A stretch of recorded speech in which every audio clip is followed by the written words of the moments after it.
todas e todos. Hoje estou aqui com o Luiz Fernando Saraiva. É um privilégio ter você aqui nesse nosso projeto. Luiz Fernando é psicólogo, fez o doutorado sob a minha orientação, pensando a questão de uma genealogia, né, da relação entre assistência social no Brasil e as famílias, né, o lugar da família na assistência social, período no qual nós organizamos 2 seminários interessantíssimos, né, pensando a família na contemporaneidade, a questão desse novo conservadorismo, do qual resultou a organização de um livro, Família, Contemporaneidade e Conservadorismo. Pensamos também as questões das novas classes médias, no período, né, em que esse conceito, né, de alguma maneira se difundiu na sociedade brasileira. Enfim, e a ideia hoje, Luiz, é te ouvir sobre essa temática mesmo, né?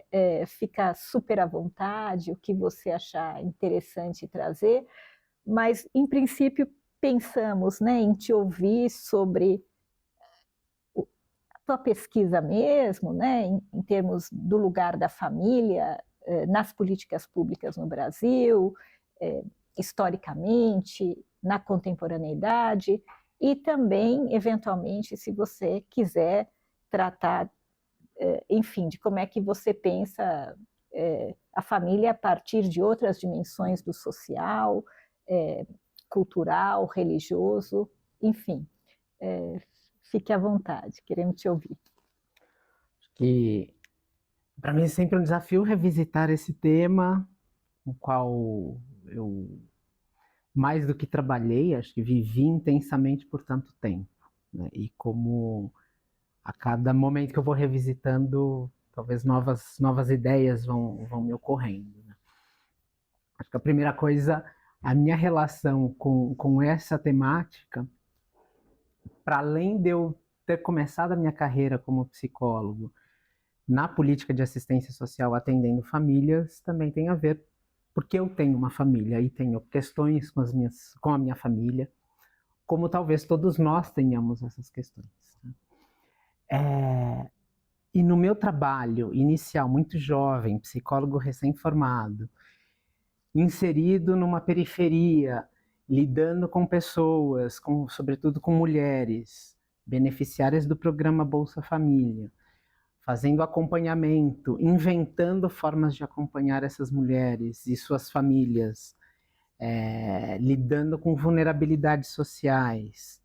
E isso eu estou dizendo há quase 20 anos. Né? Em 2007, começo esse trabalho e vou me deparando com uma pergunta que era muito recorrente nos atendimentos que eu fazia. Independentemente das questões que essas mulheres traziam, então, não tenho comida em casa, estou desempregada, meu filho não vai para a escola, queria cesta básica, meu benefício está bloqueado, apanho do meu marido, e assim vai. Independentemente da questão trazida, era como se eu tivesse que fazer uma pergunta: e a sua família? Sou pobre, passo fome, e eu tenho que perguntar: e a sua família? Começo a estranhar qual é essa relação em que como se todas as questões que nos atravessam tivessem que ser atravessadas pelas nossas questões familiares. E vou querer entender, aí na minha pesquisa de doutorado, como que essa pergunta, no final das contas, vai sendo produzida ao longo do tempo, de tal forma que as nossas existências, tanto num plano individual quanto num plano coletivo, é marcada por uma centralidade da família, como se quase tudo aquilo que somos tem a ver quase que diretamente com as nossas famílias. Ideia que eu já antecipo, eu acho que ela é uma ideia que nos empobrece, que nos rouba a vida, porque nos rouba várias dimensões da vida. E vou ficando interessado de a que serve essa centralidade, também quando ela é operada na política pública. Tentei fazer um resgate das políticas sociais no Brasil para entender como é que a política de assistência social, que eu tomo mais como um exemplo, já que aí anos 90, anos 2000, primeira década dos anos 2000, a gente tem a emergência de uma série de políticas públicas com foco na família. Escola da Família, programa, ou então programa, depois Estratégia Saúde da Família, programa Bolsa Família e toda a política de assistência social. Vou tomando a política de assistência como um exemplo em que, como uma certa ocasião em que a família vai ganhando essa centralidade na atenção do Estado. Eu vou tentando trazer fazer um resgate dos encontros entre o Estado brasileiro e as famílias, tentando captar um pouco forças que vão produzindo a lógica da política atual, que vai sendo adaptada, vai sendo influenciada por diferentes momentos e diferentes questões e objetivos, enfim, diferentes funções. Né? Acho que uma primeira força que eu identifico tem a ver com o movimento higienista brasileiro, com toda uma atenção à infância, sobretudo à primeira infância, com um objetivo muito claro, que era: precisamos, neste país, formar cidadãos adequados, trabalhadores, capazes de construir um grande país. Precisamos de gente. Foca-se nas crianças e, assim, nas mães, em como essas mães devem cuidar de seus filhos, para que eles cresçam e se tornem essas pessoas adequadas às necessidades do país. Tem uma certa aposta, tem num polo positivo da família, naquilo que talvez haja de potência na família. A gente pode desenvolver, criar pessoas interessantes. Depende de qual é o interesse que está em jogo.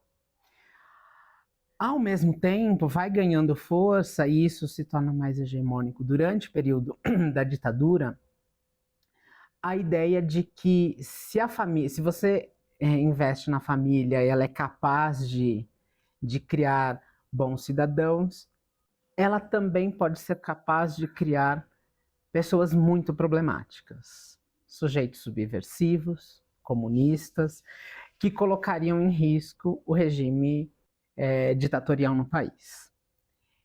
Vai ganhando força a ideia de que a família seria o pior lugar para criar as crianças. E aí eu estou falando, quando a gente está falando de políticas para famílias, a gente está falando sempre de políticas para famílias pobres. A política pública, de modo geral, tem como foco pobres. É dessa população que a gente está falando.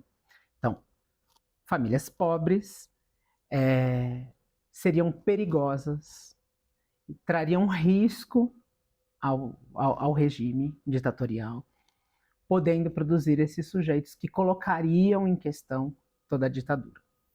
O que a gente vai assistir, então, é a retirada, políticas que investiam na retirada de crianças e adolescentes de suas famílias de origem para serem internadas em instituições.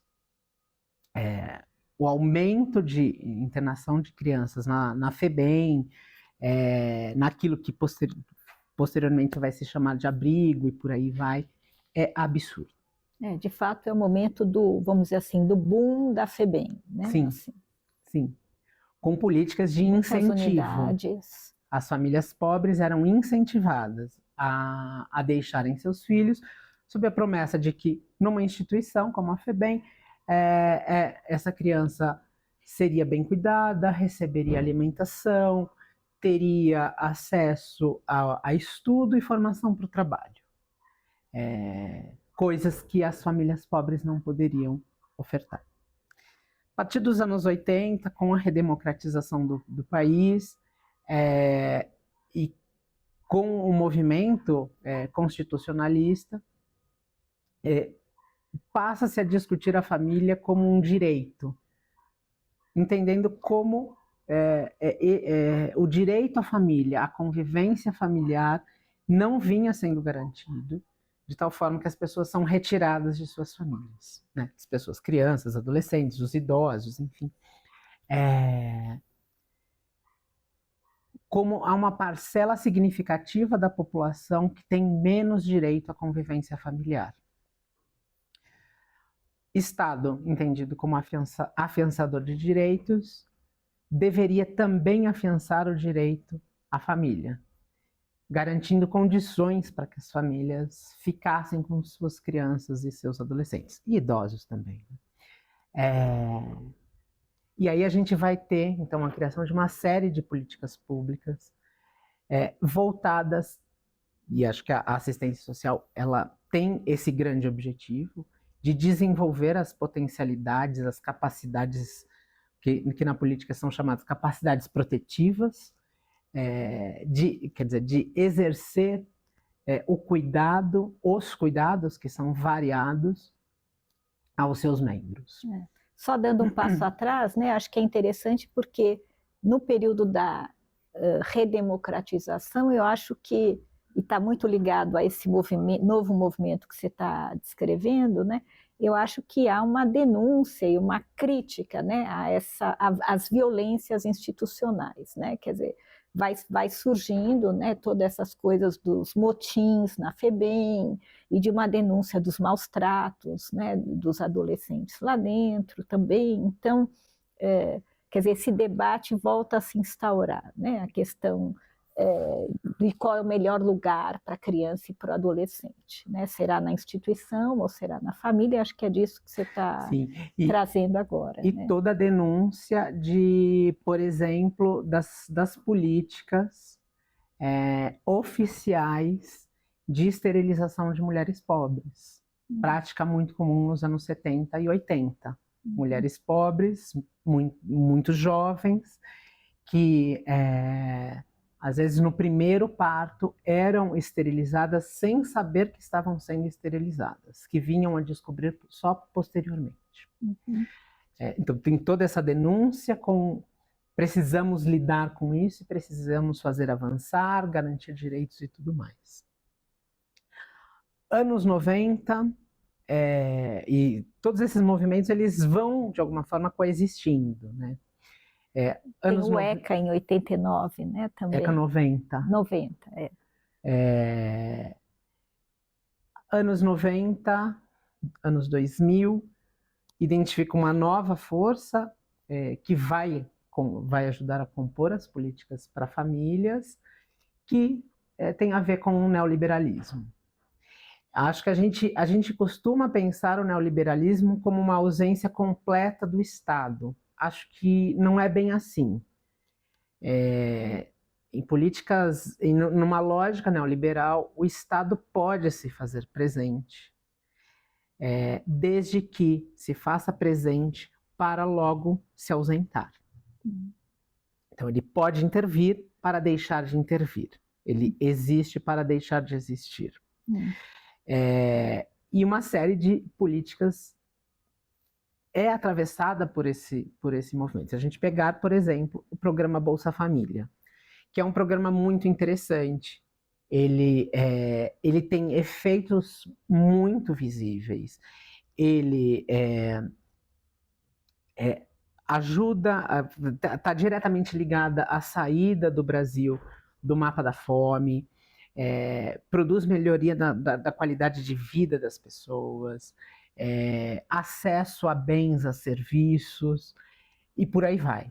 E acho que tem a ver com crescimento do comércio em pequenas localidades. Tem efeitos muito, muito intensos, porque você paga um benefício, e é um programa de baixo custo, no final das contas. Você paga um benefício que não é tão alto, mas que ele tem um efeito social muito grande. Vai gerando movimentando a economia local, o comércio, isso gera emprego, isso gera imposto e o dinheiro retorna para o governo, no final das contas. Eu não vou entrar nem no mérito de que o direito à renda ele está condicionado a uma série de coisas. Isso eu acho que é um tanto quanto problemático. Mas o programa Bolsa Família, no final das contas, qual é o objetivo? Ele é uma entrada estatal que há de ser pontual para que as famílias desenvolvam autonomia e não precisem mais desse benefício. Essa é a lógica neoliberal.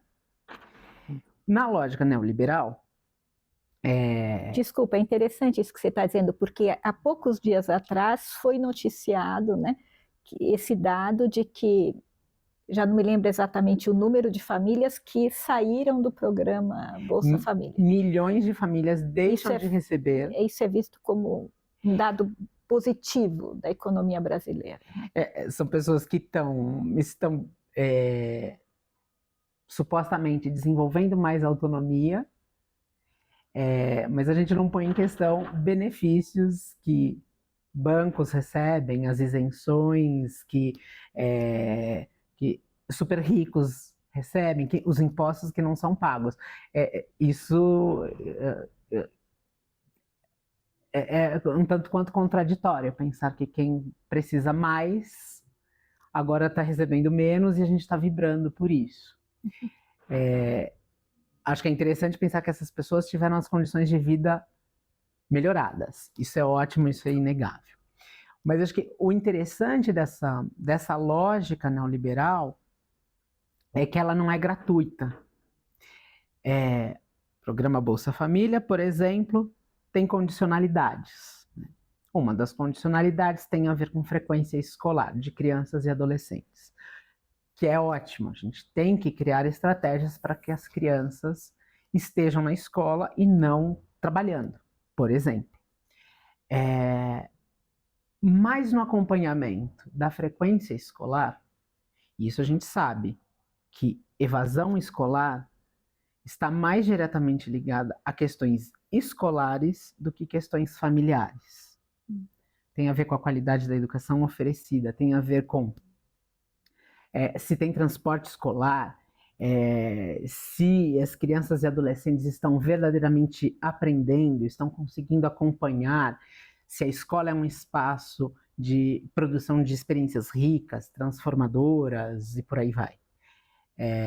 Mas, se uma criança ou adolescente não vai para a escola, quem é responsabilizado por isso é a família.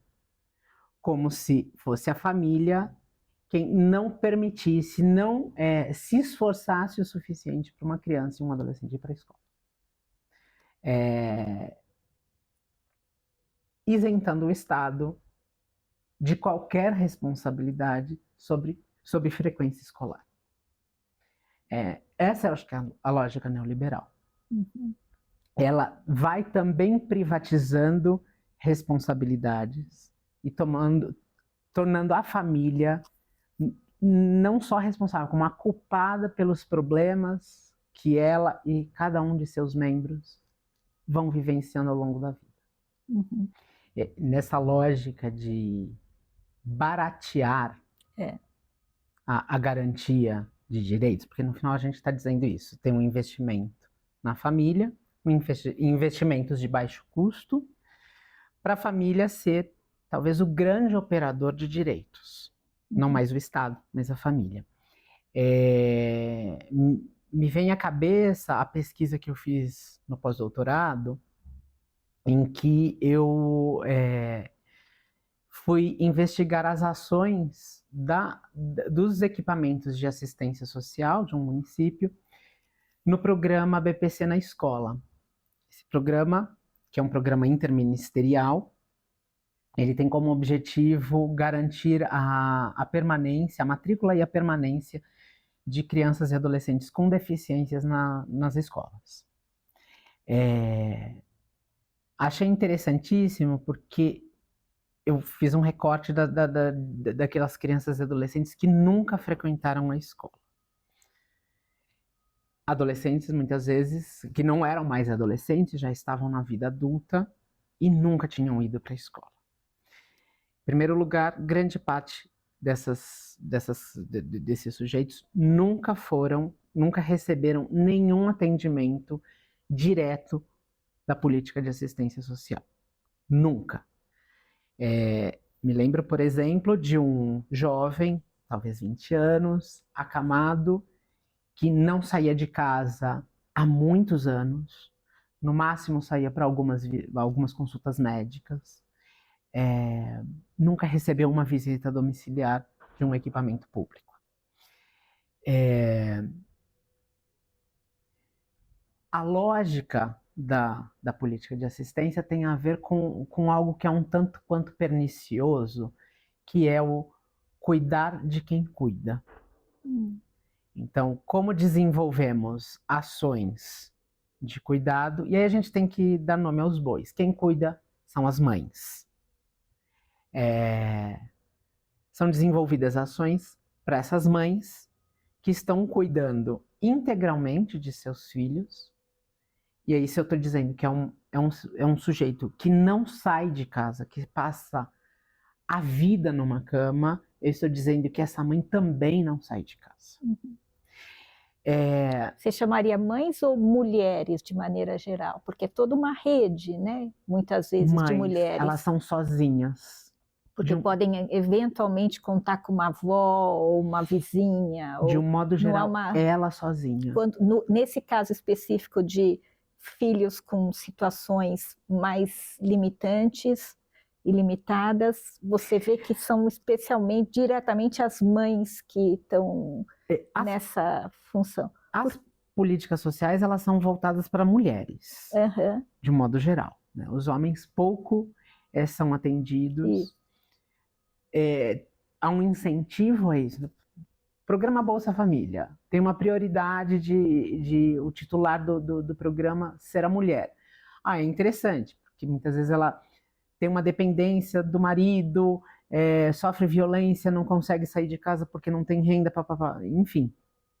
Mas também pela ideia de que se der o dinheiro para o homem, ele vai gastar em bebida e em coisas que não ajudam a família. Mas se eu estou dando benefício para a mulher, eu estou sobrecarregando ela. E eu não estou intervindo no problema em que este homem deveria também se ocupar com as questões de casa. De que esse dinheiro deve servir para a sobrevivência da tua família, não é para você gastar em outra coisa. Há uma certa manutenção dessas desigualdades de gênero, a gente está falando disso, né? Uma manutenção, uma reprodução dessas desigualdades. É mais uma atribuição para essas mulheres. Interessante pensar desse ponto de vista, né? Porque quando essa política foi trazida, e acho que até foi trazida a partir de um economista, se eu não me engano, hindu, né? Que ganhou o prêmio Nobel, né? É claro que sempre foi visto como uma política beneficiando as mulheres, né? Ou pelo menos garantindo, né, a questão da sobrevivência e da manutenção da família, de uma melhor aplicação desse. Mas é interessante pensar nesse sentido, que deixa intocado, né, o problema e a questão da desigualdade, ou, né, não trabalha. A mulher é a que é responsável pelo cuidado da casa, em gerenciar o benefício, em ir ao CRAS, em levar os filhos para tomar vacina e consultas médicas, e fazer o acompanhamento escolar, e articular a rede, e por aí vai, e também gerar renda, porque ela... Enfim, é uma ampliação generalizada de funções para as mulheres. Mas, ao mesmo tempo, acho que a gente vem assistindo uma certa atomização das famílias, cada vez mais fechadas em seus núcleos, e que essas experiências mais compartilhadas, mais comunitárias, elas vão se perdendo. Então, daí acho que cada vez mais são as mães mesmo que vão cuidando dos seus filhos, contando menos com o apoio da vizinha, da avó, da tia e tudo mais. Acho que tem esse movimento de fechamento. Interessante isso, né? Porque estou pensando nos estudos da Cláudia Fonseca, que é uma antropóloga, né, no Rio Grande do Sul, mas são estudos mesmo que eu acho que diria dos anos 90, né, em que ela estudou esse fenômeno nas periferias, né, particularmente na periferia de Porto Alegre, da circulação das crianças entre mulheres, né? Por isso que eu te fiz a pergunta. Ela fala, essa criança tem várias mães, não uma mãe só. Inclusive, sim, tem um artigo dela que chama Mãe é uma só, né? Em cima do ditado mãe só tem uma, né? Ela diz mãe só tem uma, mãe é uma só. E ela mostrava como são crianças que são cuidadas por uma rede de mulheres, né? E a criança chamava cada uma delas de mãe, mas ela sabia muito bem a diferença. Quem é a mãe biológica, quem é a avó, quem é a madrinha, quem é a tia. Cada uma tem uma função e essa rede dava conta de cuidar dessa criança. Mas agora você está trazendo uma situação interessante, mais contemporânea, que de alguma maneira também deve ter fragmentado essa rede de sociabilidade ou de cuidado, né? Em função de processos contemporâneos, não sei. Você talvez pudesse falar um pouco, assim, tem me chamado a atenção como nos últimos anos, década talvez, cada vez mais crianças vão se tornando quase que propriedades de suas mães. O que tem efeitos variados. Um deles é o esvaziamento da tal chamada rede de apoio, que eu acho que é uma ideia muito problemática. Eu gosto de pensar em redes de pertencimento, em como que a gente está pertencendo ao mundo. Essas redes, muitas vezes, elas devem fazer aquilo que os pais, sobretudo as mães, querem que seja feito com seus filhos. Aquela experiência diversificada de você ser educado, ser criado de diferentes formas por diferentes pessoas, me parece que vai sendo esvaziado. É quase como se um tio hoje chamar a atenção de uma criança, os pais não vão gostar. Porque como assim você falou com o meu filho? Acho que essa é uma discussão que merece ser feita, de como crianças vão ocupando outro lugar, e eu acho que de menos sujeito, no final das contas. Toda aquela discussão que a gente fazia nos anos 80, 90, relacionada ao Estatuto da Criança e do Adolescente, de crianças e adolescentes são sujeitos de direitos, eles existem, têm necessidades específicas e tudo mais, como me parece que isso vem sendo esvaziado nos últimos tempos. Acho que isso merece uma atenção tremenda. Você atribui, a que você atribui esse movimento, essa mudança? Acho que pode ser um pouco controverso o que eu vou dizer, né? Eu gosto muito dos estudos da Elisabeth Badinter, a filósofa francesa, que estudou o nascimento do tal instinto materno, de como é uma invenção social, política, ela é datada, ela responde a uma série de necessidades. Se a gente voltar no tempo, 200, 300 anos atrás,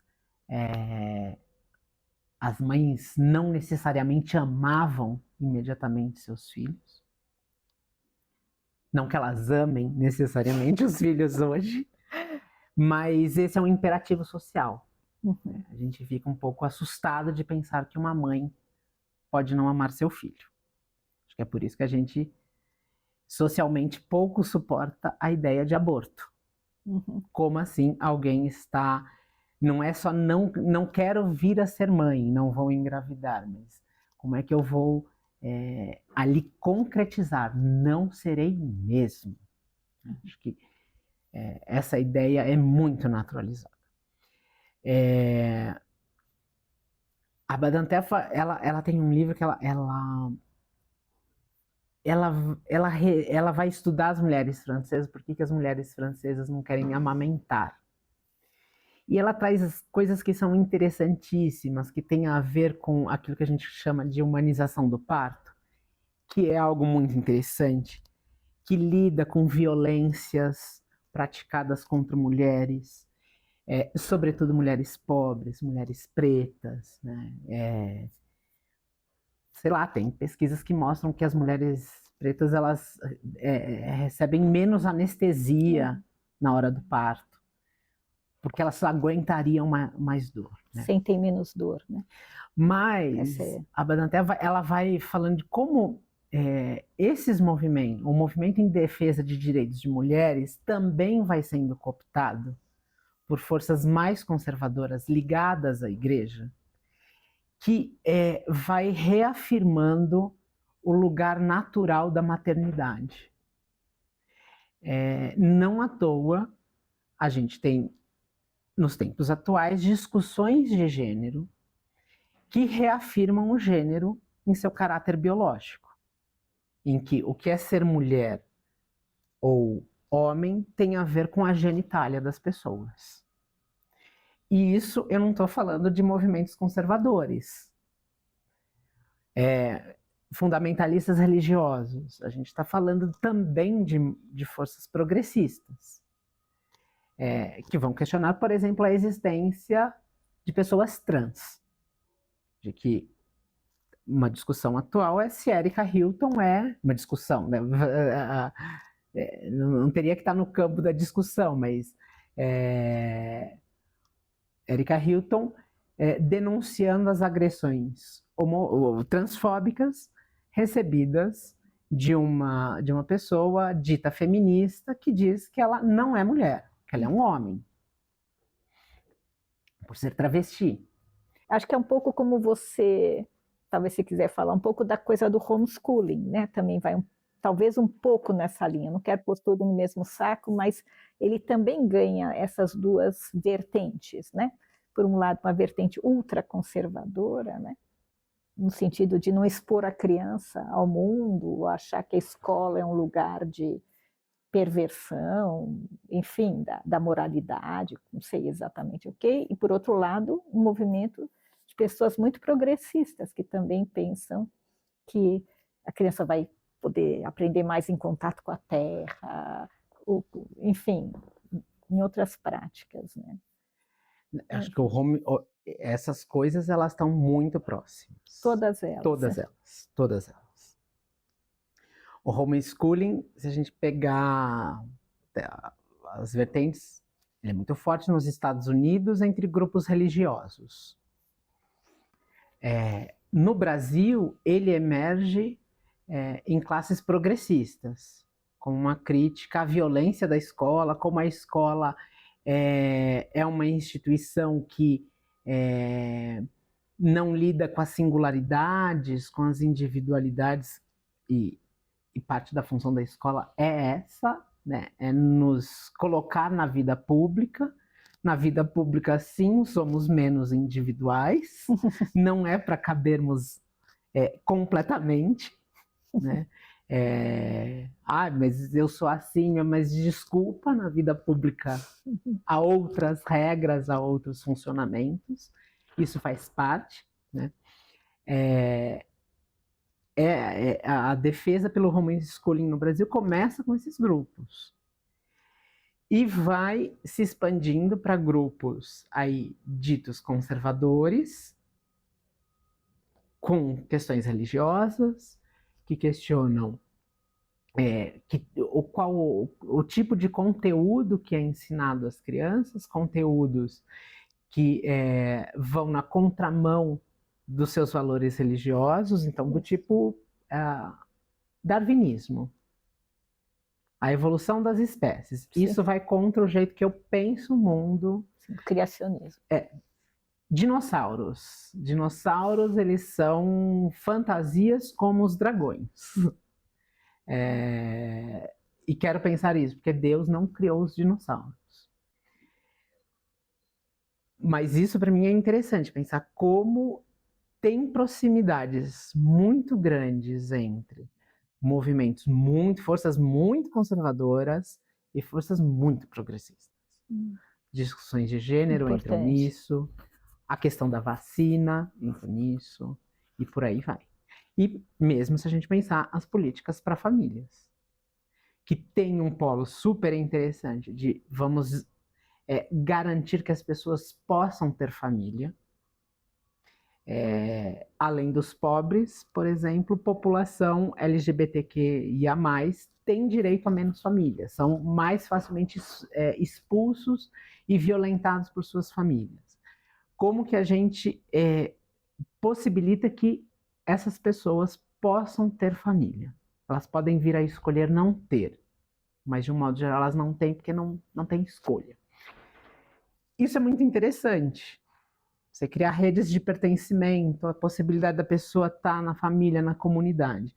Mas, ao mesmo tempo, tem uma força ultraconservadora. Acho que esse novo neoliberalismo que concentra, que congrega esse polo conservador naquilo que tem a ver com a moral e os bons costumes e ultraliberal naquilo que fala de aspectos econômicos.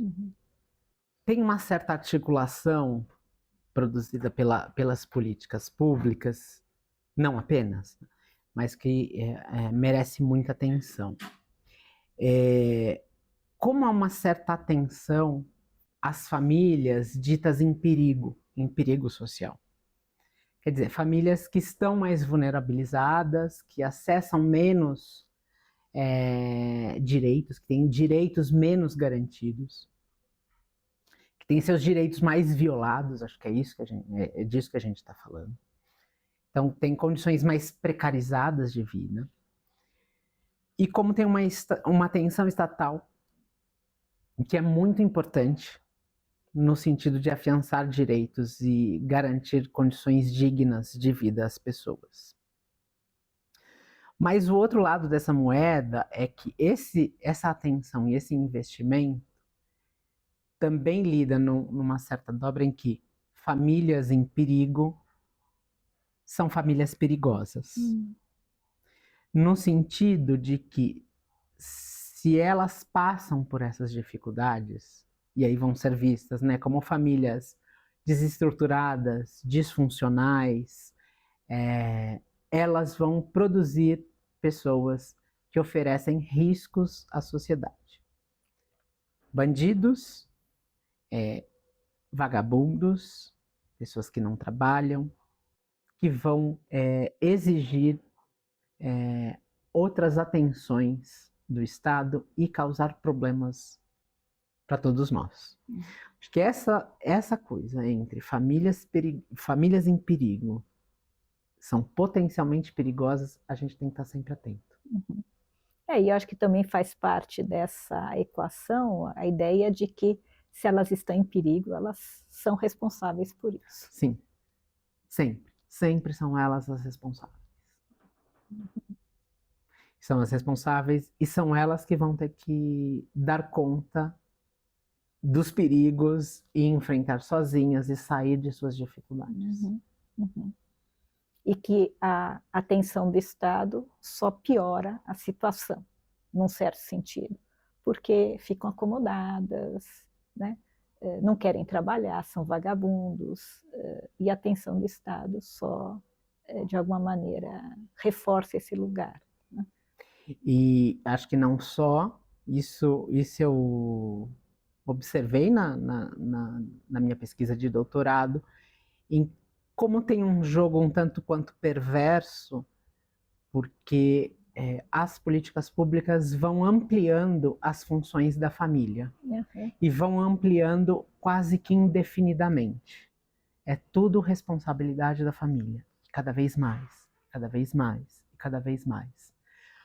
Amplia-se indefinidamente, cada vez menos as famílias dão conta de suas responsabilidades, cada vez mais elas estão em perigo, cada vez mais elas são perigosas. Uhum.